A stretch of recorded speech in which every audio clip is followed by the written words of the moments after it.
Hello बच्चों, welcome to हमारे प्यारे से चैनल साइंस डेस्क पर।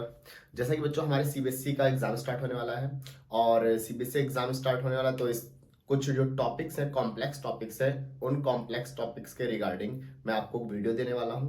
जैसा कि आज हमारा जो पहला कॉम्प्लेक्स टॉपिक है वो है हमारा किरचॉफ लॉ। और आगे फर्दर इसके बाद भी जो नेक्स्ट टॉपिक्स होंगे उन पे वीडियो में अपलोड करता रहूंगा। ठीक है, तो आज हम स्टार्ट करते हैं अपना टॉपिक किरचॉफ लॉ। ओके, तो किरचॉफ लॉ है क्या और किरचॉफ लॉ कैसे, कहाँ, क्यों अप्लाई होता है, हम आज पूरी इसके बारे में डिस्कशन करेंगे। और मैं वीडियो की लेंथ छोटी रखने की कोशिश करूंगा, ज्यादा लेंथ बड़ी ना रहे। चलिए स्टार्ट करते हैं। Kirchhoff's law. पहले तो हम ये समझते हैं किरचॉफ लॉ की हमको जरूरत ही क्यों पड़ी, क्योंकि जब तक इसको जरूरत ही नहीं पता चलेगी तो हम समझेंगे कैसे इसको। देखिए, अगर हमारे पास आसान सर्किट है तो हम उस आसान सर्किट के अंदर का जो करंट है उसका उस करंट को इजीली निकाल सकते हैं with the help of Ohm's law. But अगर हमारे पास कुछ कॉम्प्लेक्स सर्किट है, एग्जांपल के लिए लेट कर लेते हैं ये कॉम्प्लेक्स सर्किट, ऐसा लेट कर लेते हैं, ऐसा कोई कॉम्प्लेक्स सर्किट है, यहां पर ऐसा ये, and next one this one, ये कुछ ऐसा कॉम्प्लेक्स सर्किट है। मान लीजिए ऐसा है कुछ, यहाँ 2 वोल्ट है, 2 ओम, 3 ओम एंड 6 ओम, और ये 3 वोल्ट, ऐसे कुछ रेजिस्टेंस लगे हुए हैं और ऐसा कोई सर्किट है। अब मैं आपसे कहूं कि इसके हर एक ब्रांच लेट कर लेते हैं, ये A B C D E F. अब मैं कहता हूं आपसे भाई ए और बी का जो ब्रांच है, ए बी ब्रांच के अंदर, इस ब्रांच के अंदर करंट फाइंड करें, या एफ सी के ब्रांच के अंदर करंट फाइंड करें, या ई डी ब्रांच के अंदर करंट फाइंड करें। ठीक है, बट आप इसके अंदर की करंट को ओम्स लॉ अप्लाई करके फाइंड कर ही नहीं सकते। आप कर सकते हो, देख लीजिए करके, नहीं कर सकते। तो इसीलिए किरचॉफ लॉ की जरूरत पड़ी। तो किरचॉफ लॉ की सबसे पहले जरूरत क्यों पड़ी? ताकि हमारे पास जो कॉम्प्लेक्स सर्किट है उन कॉम्प्लेक्स सर्किट के अंदर करंट को फाइंड किया जा सके।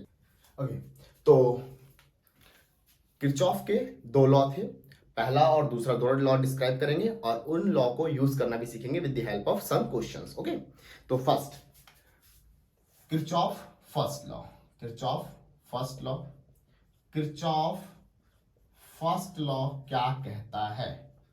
किरचॉफ फर्स्ट लॉ क्या कहता है? हम इसको बेसिकली KCL नाम से भी जानते हैं, किरचॉफ करंट लॉ। ठीक है, इस नाम से भी जानते हैं। According to this law it state that the current meeting या the sum of current meeting at the junction will be zero। बच्चों इसको मैं अप्लाई करना सिखाऊंगा, अभी आप समझ लीजिए इसको। ये कहता है कि जो भी करंट है जंक्शन के ऊपर, जंक्शन पहले जंक्शन क्या होता है, एग्जांपल के लिए रेलवे जंक्शन सुन रखा आपने। रेलवे जंक्शन का मतलब क्या होता है? ऐसा पॉइंट जहां पर सारी ट्रेन आके मिलती हो। सेम वही कहानी लेट कर लेते हैं, ये हमारे पास ये एक जंक्शन पॉइंट है, इसके लिए ऐसे लेट कर लेते हैं, I1 करंट आया, ये I2 करंट आया, ये I3 करंट आया, यहां से आया, इस वाले पॉइंट P पॉइंट मीट किया और यहां से 2 ब्रांच में करंट निकल गया, I4 एंड I5, ऐसे करे करंट निकल गया। तो किरचॉफ फर्स्ट लॉ क्या कहता है? किरचॉफ फर्स्ट लॉ कहता है जो भी जंक्शन है, जो भी मीटिंग पॉइंट है, उस मीटिंग पॉइंट पे जो करंट होगा वो हमेशा जीरो रहेगा। इसका मतलब अगर मैं एक और वर्ड कहूं, इनकमिंग करंट जो है और जो आउटगोइंग करंट है, इसका मतलब सेम रहेगा। यही मतलब इसका। जैसे कि अगर मैं समझाऊं तो I1 प्लस में I2 प्लस में I3, इनका जो सम है, और ये जो I4 और I5 करंट जो है इसका सम, ये सम हमेशा क्या रहेगा? इक्वल रहेगा। तो किरचॉफ का फर्स्ट लॉ यही करता है। किरचॉफ फर्स्ट लॉ क्या कहता है कि sum of current meeting at the junction always zero. ठीक, चलिए ठीक है, इसको अभी हम अप्लाई करना भी सीखेंगे with the help of questions, आपको और अच्छे से क्लियर होगा। ओके, नेक्स्ट सेकंड लॉ क्या कहता है? इसको कहते हैं किरचॉफ वोल्ट लॉ, या वोल्टेज लॉ। केवीएल नाम भी है इसका, इसको हम केवीएल भी कहते हैं। केवीएल क्या कहता है? केवीएल क्या कहता है, इसको समझ लेते हैं क्या कहता है। It state that the sum of EMF along a closed loop always always equal to product of current and resistance, current and resistance। इसको हम अभी देखेंगे, क्वेश्चन की हेल्प से देखेंगे। सपोज लेट कर लेते हैं, ये ईएमएफ है, ये ईएमएफ है, ये किसके बराबर होगा? करंट और रेजिस्टेंस के प्रोडक्ट के बराबर होगा। किसके अंदर? एक क्लोज लूप के अंदर। बच्चों कभी कभी क्या होता है, क्वेश्चन ऐसा पूछता है कि जो ये किरचॉफ वोल्ट लॉ है या किरचॉफ करंट लॉ है, तो Kirchhoff volt law, Kirchhoff current law किस पे बेस्ड है या किस ऑपरेशन पे काम करता है? तो ये हम क्या, इसको लिख देता हूं, यहाँ दोनों के लिए लिख देता हूं। जो किरचॉफ वोल्ट लॉ है, इट सपोर्ट, इसके आगे कर देते हैं, it support to law of conservation of energy. Means Kirchhoff volt law जो सपोर्ट करता है, law of conservation of energy को सपोर्ट करता है। हमें पता law of conservation of energy क्या होती है, हमें इसके बारे में ज्यादा डिटेल में जाने की कोई जरूरत नहीं है, हम जानते हैं इसको। And now Kirchhoff current law, Kirchhoff current law किसको सपोर्ट करता है? इसकी बात करूंगा तो इट सपोर्ट, ये बेसिकली सपोर्ट करता है लॉ ऑफ, एक नंबर का क्वेश्चन आता है बच्चों ये, conservation of, it support the law of conservation of charge. ये law of conservation of charge को सपोर्ट करता है एंड ये law of conservation of energy को सपोर्ट करता है। ठीक है, तो बच्चों ये है आपकी स्टेटमेंट। 1 से 2 नंबर का क्वेश्चन आएगा तो आप ये स्टेटमेंट लिख देंगे, आपको पूरे मार्क्स मिलेंगे। एंड अगर ये आता है कि law of conservation of like Kirchhoff current law किसको सपोर्ट करता है, किरचॉफ वोल्ट लॉ किसको सपोर्ट करता है, तो आप ये आंसर लिखेंगे। ठीक है, अब इसको नोट कर लीजिए फटाफट। बच्चों चलिए एक क्वेश्चन लेते हैं, इसके ऊपर हम कुछ 1-2 क्वेश्चन करेंगे और ये टॉपिक हम पूरी तरीके से क्लियर करेंगे। ओके, तो क्वेश्चन कुछ ऐसा है, कि एक बैटरी है और ये आपका 3 वोल्ट की बैटरी है, ये 2 ओम का रेजिस्टेंस है एंड ये कुछ ऐसा है। मैं छोटा सा डायग्राम बनाता हूँ, ज़्यादा बड़ा नहीं बनाऊंगा डायग्राम।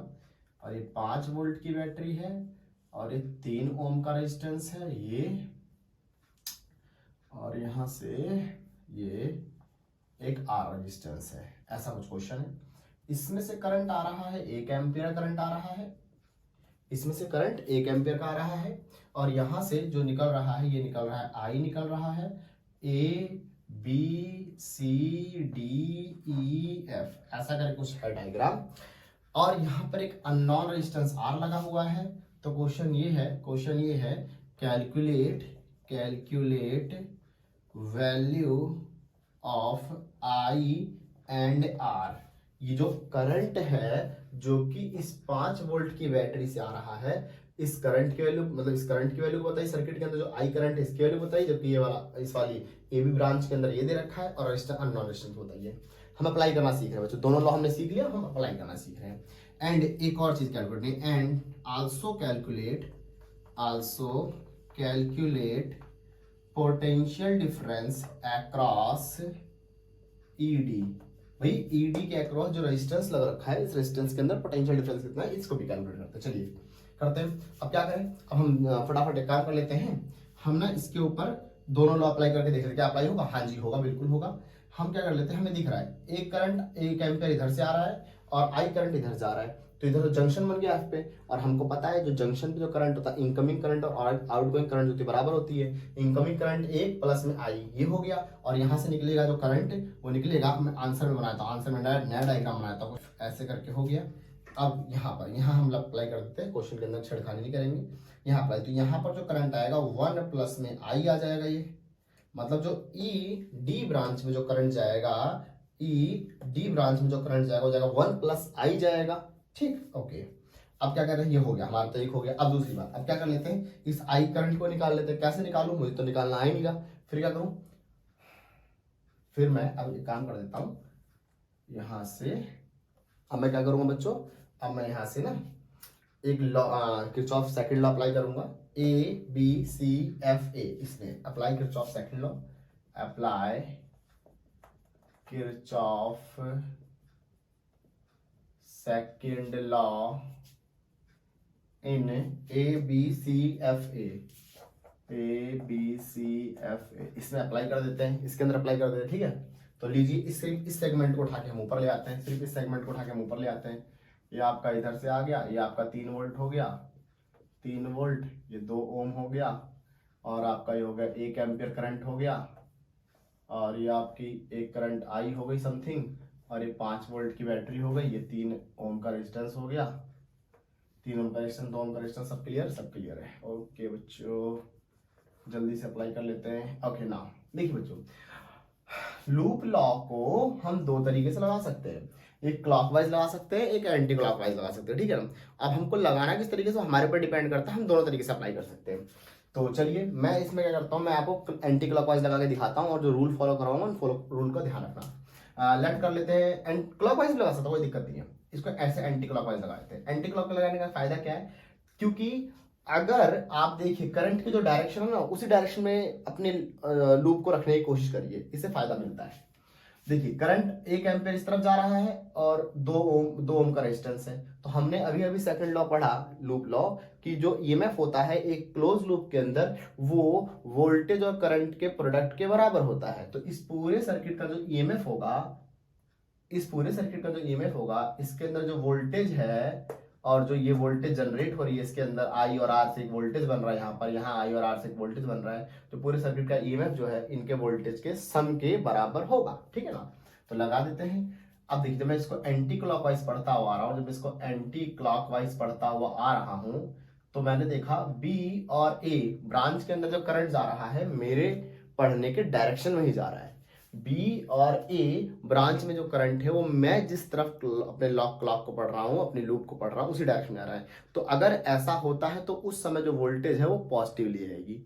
ठीक, दोबारा, जिस तरफ मैं लूप को पढ़ रहा हूं अगर करंट भी उसी डायरेक्शन के अंदर है, तो उसके अक्रॉस जनरेट होने वाली जो वोल्टेज है वो वोल्टेज हम पॉजिटिव लेंगे। तो देखिए बी और ए के अक्रॉस, तो यहां पर वोल्टेज हो गई आपकी, लगा देते हैं 2 आई इंटू में आर, तो हो गया 1 इंटू में 2, ये इसके अक्रॉस वोल्टेज हो गया। अब मैं पढ़ता हुआ ऐसे आ रहा हूं, मैं पढ़ता हुआ ऐसे आ रहा हूं ना, ऐसे करके पढ़ता हुआ आ रहा हूं। तो मैंने देखा जो इस ब्रांच के अंदर एफसी ब्रांच की, ये क्लोज लूप तो ये है ना बच्चों, अरे यार क्लोज लूप पहले पहचानना सीखो, ये क्लोज है, बंद होना चाहिए पूरा लूप। ये लूप, एक लूप 2 लूप है, देखा जाए तो 3, ऐसे 3 लूप क्लोज है।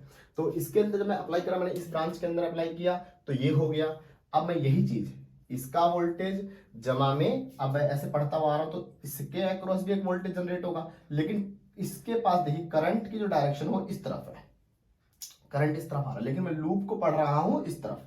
तो जब मैं लूप को इस तरफ पढ़ रहा हूं, करंट आ रहा है अपोजिट, तो मुझे इसके अक्रॉस जो वोल्टेज जनरेट होगा वो मेरे को नेगेटिव लेना पड़ेगा। तो ये हो जाएगा माइनस का 3i। आगे समझ में? अच्छा, एक चीज और, सिर्फ ये करंट वोल्टेज, भाई ईएमएफ कंसेप्ट क्या कहता है, कंसेप्ट कहता है जो ईएमएफ होता है वो क्या होता है, आई इंटू में आर के बराबर, तो मतलब वोल्टेज के सम के बराबर होता है, वोल्टेज के सम के बराबर होता है ना। तो देखिए एक वोल्टेज तो ये जनरेट कर रहा है, अरे एक वोल्टेज और भी तो लगा पड़ा है, एक वोल्टेज यहाँ भी तो लगा पड़ा है, उसको बोल थोड़ी जाओगे, ऐसे थोड़ी चलेगा।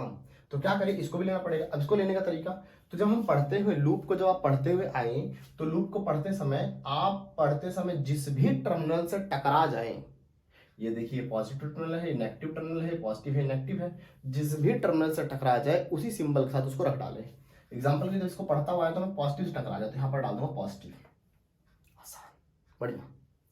अब मैं पढ़ता हुआ गया, ऐसे से पढ़ता, ये ऐसे पढ़ता हुआ, ये धम इस वाले के नेगेटिव से टकरा गया, तो माइनस का 3, इन सब का सम जो होगा वो क्या हो जाएगा, 0।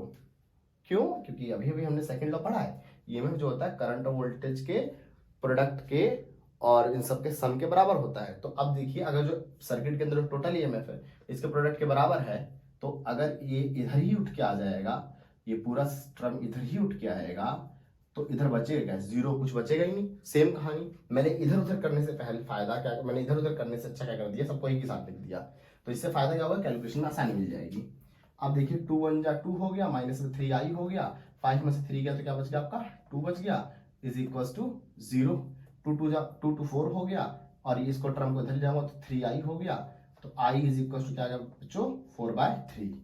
तो लो भाई, एक काम तो हो गया कि एक ब्रांच के अंदर करंट तो आ गया, इसके अंदर करंट आ गया, मेरे को पता लगा आई करंट क्या है। चलिए अननोन करंट आ गया। अब अगला क्या है, अननोन रेजिस्टेंस फाइंड करना है। सेम कहानी से हम अननोन रेजिस्टेंस फाइंड कर लेंगे, ठीक है बच्चों। मैं करता हूँ बच्चों, मैं इसको रफ कर देता हूँ, फिर मैं फाइंड करके दिखा देता हूँ।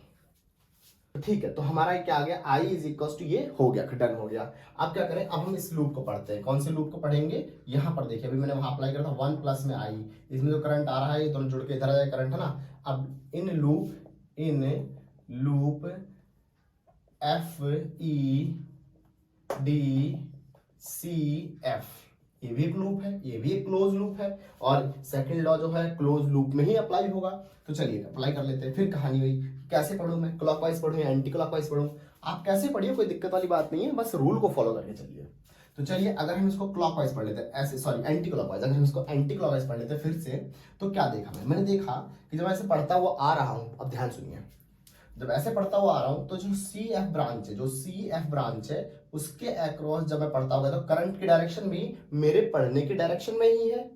तो इसका मतलब ये करंट जो इस रेजिस्टेंस के अक्रॉस वोल्टेज जनरेट करेगा वो क्या होगा, पॉजिटिव होगा। तो चलिए लिख देते हैं इसको, हम यहां लिख देते हैं आई 3i, क्या हो जाएगा 3i पॉजिटिव का। क्यों, क्योंकि जो मैं एंटी क्लॉकवाइज लूप पढ़ रहा हूं और करंट भी इस तरफ भाग रहा है, तो ये हो जाएगा। अब आइए पढ़ते हुए, ऐसे ऐसे पढ़ते हुए आए हम, ऐसे पढ़ते हुए आए, ऐसे करके। अब देखिए इस ब्रांच के अंदर कौन सी करंट जा रही है भाई, इस ब्रांच के अंदर तो ये वाली करंट जा रही है I+1। ऐसा नहीं सोच रहा है सर इधर तो आई गई, इधर तो I+1, नहीं ऐसा नहीं है भाई, वो जो जा रहा है जंक्शन रूल फॉलो करके भी तो आ रहा है, पहले जंक्शन रूल फॉलो कर लिया ऐसा थोड़ी। तो भाई ईडी ब्रांच के अंदर जो करंट जा रही है वो हमारे कंसेप्ट के अकॉर्डिंग जा रही है, हमारी डायरेक्शन में जा रही है। तो इसका मतलब जो इसके अक्रॉस, ये भी रेजिस्टेंस है ना, जिसके अक्रॉस वोल्टेज जनरेट होगा वो भी क्या होगा आपका, पॉजिटिव ही होगा, वो भी पॉजिटिव ही होगा। एंड जब मैं इस लूप को पढ़ता पढ़ता ऐसे ऐसे गया, पढ़ता हुआ ऐसे गया और घूम के वापस आया तो देखा मैं इस बैटरी के नेगेटिव से टकरा गया।